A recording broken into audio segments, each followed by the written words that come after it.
सेवकांश्च अस्या सभाया गुरुमित्रवर्गान् विराजमानान् सततं नमामि विराजमानान् सततं नमामि।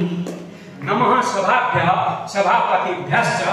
सर्वप्रथमं कविता वाचनार्थम् एतादृशं स्वर्णिमम् अवसरम् अहं प्राप्तवान्। एतदर्थम् आयोजकसंस्थां प्रति हार्दः धन्यवादः।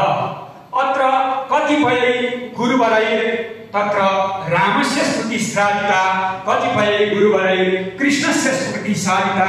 राम भवतु कृष्ण भवतु अथवा यः कोऽपि देवः भवतु, अस्माकं तु आराध्यदेवः पशुपतिनाथः अस्ति। केनचित् शिवपञ्चाक्षरस्तोत्रमिति रचितं मया शिवषडाक्षरस्तोत्रं तत्र श्राव्यते शिवषडाक्षरस्तोत्रम्। कवितायाः शीर्षकमस्ति शिवषडाक्षरस्तोत्रम्।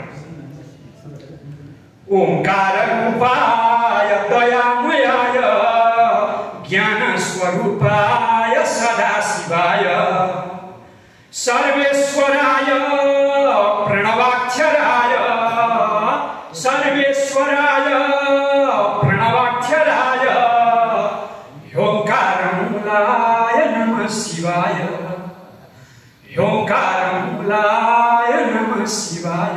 ही ओंकार संधिवशा ही नेपाल देश नकाराय नमः शिवाय तस्मै नकाराय नमः शिवाय।